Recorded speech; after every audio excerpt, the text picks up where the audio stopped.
Allah, Allah, Allah, Allah, ما لنا مولى سوى الله.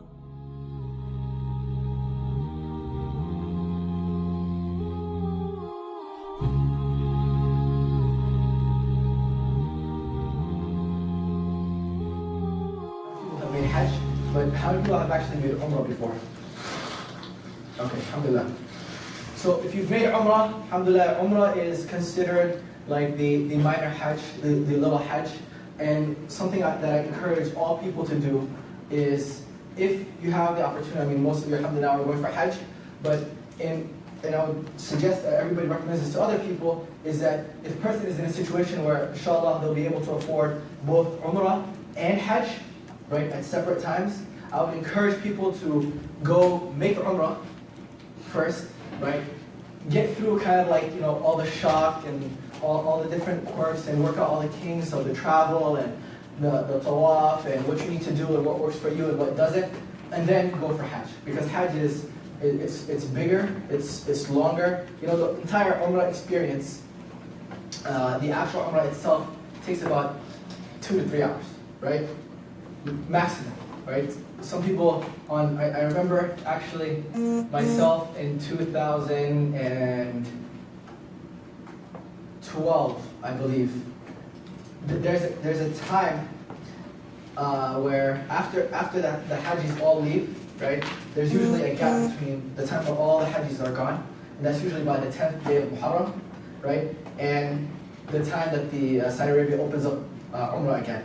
So there's like about 40 days where Mecca and Medina are completely empty, right? And that's where that's the time where like most of the locals like to go and make Umrah and stuff. So I myself would go and make Umrah during those times. And I remember that one time I think we completed the entire Umrah in like about 54 minutes or something like that, right? Because literally one tawaf was taking a minute, right? Because there was, I try to like get a rough estimate. I'd say maybe there was 150 people making tawaf.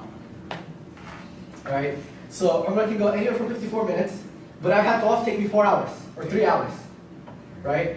Where you're on the second floor, you're all the way on the outskirts, so you're already making these huge circuits. And I think there was one time I was actually helping somebody, pushing them on a wheelchair, and it took like 3+ hours. So it ranges. But the entire Umrah itself takes about usually 2 to 3 hours. So it's good to work out all of the different kinks and things like that before making that trek to Hajj. But again, most of you, I believe all of you, are going to be making Hajj tamattu, right? Hajj tamattu. And there are 3 types of Hajj. Anybody know what they are besides tamattu? The other 2? Huh? Qiran. Okay.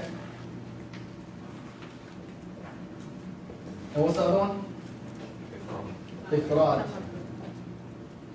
Which one did the Prophet do? Huh? He did Qiran. So if we're following the Prophet, why are we doing tamattu?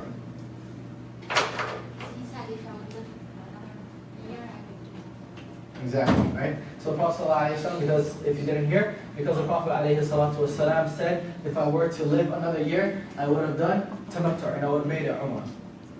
Alright? So most of you are going to be doing tamattu, and that means that you have an Umrah first, and then you make, and I want to get you familiar with the Arabic terminology, you're going to make tahallul, right?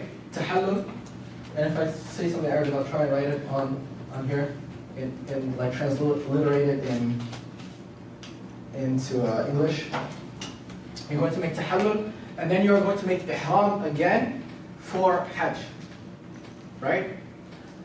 And as the scholars they say nusukaini fi safar, and you are fulfilling 2 rituals, right? Umrah, which is its own, and Hajj, which is its own, in one trip, right? You're only leaving Virginia or the States once, and you're making both of these acts of worship. So I'll talk about some of the virtues. I want to talk about some of the virtues of Mecca and Medina before I start talking about Umrah. Allah subhanahu wa ta'ala, He speaks many times in the Quran about Mecca. He even swears by لا أقسم بهذا البلد وأنت حل بهذا البلد. In Surah Al-Balad, Allah subhanahu wa ta'ala swears by it. Allah subhanahu wa ta'ala in Surah Al-Teen, He says وهذا البلد الأمين, referring to Mecca, right? The first house which was ever built, Allah subhanahu wa ta'ala says إن أول بيت وضع للناس للذي ببكة. What's Becca? Mecca. Mecca. Any other names that Mecca has? Huh? Bayt al-Atiq, okay. Anything else? We'll discuss this later, right? Mecca, Becca, Bayt al-Atiq. These are all some of the names that Allah subhanahu wa ta'ala has given to this city of Mecca, and the Prophet ﷺ also referred to it by.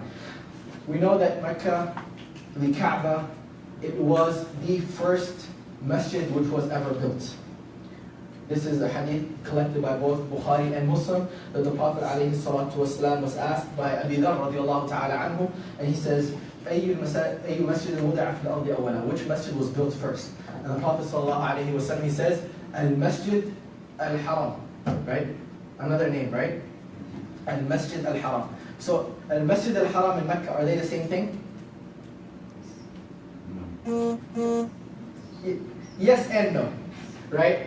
Al-Masjid Al-Haram, because you can't say the entire Mecca is a masjid, but at the same time, the entire Mecca is actually a haram, because the Prophet ﷺ, side fact is on, for Isra al-Mi'raj, the journey of Isra al-Mi'raj, right? Where he was ascended to the heavens, Allah subhanahu wa ta'ala, he says, Subhana alladhi asra bi'abdihi laylan min al-Masjid al-Haram. That Allah subhanahu wa ta'ala says, I took him from al-Masjid al-Haram.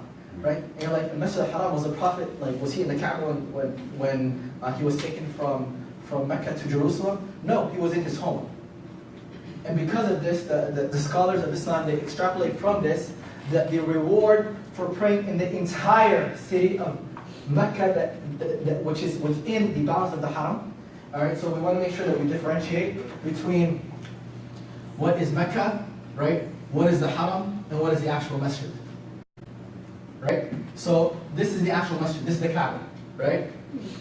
This here is what's considered the bounds of the Haram, right? And this is what's considered Mecca, right? So you might be in Mecca but be outside of the Haram, right?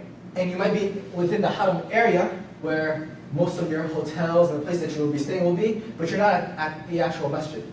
Anywhere that's within the Haram, right? What's considered the sacred area, the reward for praying there is the same. So when you pray at the masjid that's right next to your hotel, the reward is the same, 100,000 salahs.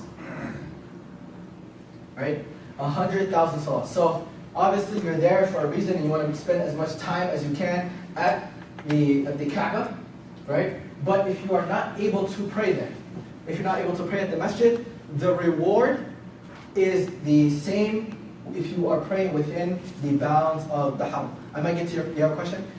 Just write it down. I'll probably answer. If I don't, then Farouk or someone will send it up, inshallah, and I'll address it at the end. Alright, so the first masjid which was built, إن أول بيت وضع للناس الذي ببكة مباركة وهدى للعالمين. What was the second masjid that was built? Prophet's masjid? Quba? Masjid al-Aqsa. Right? And this, a lot of times we forget about the value and the virtues of Masjid al-Aqsa. And we have Mecca and Medina, especially when we talk about Hajj, we talk about Mecca and Medina. And we forget that Masjid al-Aqsa was built before Quba, was built before the Prophet's masjid. And there was 40 years in between the building of both of them. So if one prayer, one salah, within the Haram, the bounds of the Haram, right? And I'll talk about where those places actually are. But if you are in Mecca, you'll see signs everywhere. So if you're about to leave the boundary of the Haram, you'll see big signs. There's only a few ways in and out of the city, right? And you'll see a sign that says, exiting the Haram boundaries, right? And unless you're traveling or you're like going to Jeddah or something, you'll have no reason to be outside of the boundaries of the Haram. The Prophet's masjid is a different case, right? So many of you will go to Medina before or after the Umrah or Hajj trip, right? the reward for praying in the Prophet's masjid is equivalent to 1,000 prayers. That's only within the Prophet's masjid. Right? So praying at your hotel or praying at a local masjid is not equivalent to praying at the actual Prophet's masjid. So when we say that this place, Mecca, is sacred, what does it mean that Mecca is sacred? What does it mean that Mecca is sacred? What makes it sacred? And who made it sacred? Allah subhanahu wa ta'ala made it sacred. Allah subhanahu wa ta'ala made it sacred first through Ibrahim alayhi salatu wasalam. And then by Muhammad sallallahu alayhi wasallam. And some of the things that make it different from the other cities is, number one, there is no blood that can be spilled within the haram boundaries. So even when there is even if there's a crime committed, right? And the punishment for that is execution, right? Or the death penalty. It's not done within the bounds of the haram, right? Because spilling any blood within the bounds of the haram is totally impermissible. You don't cut down the trees, right?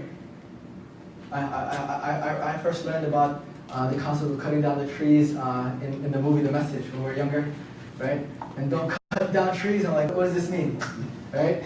You don't cut its trees, right? That are actually not the things that are cultivated. If somebody has a garden or they grow their own trees or they grow their own plants, that's different. But just like the actual trees in Mecca, you don't cut this down.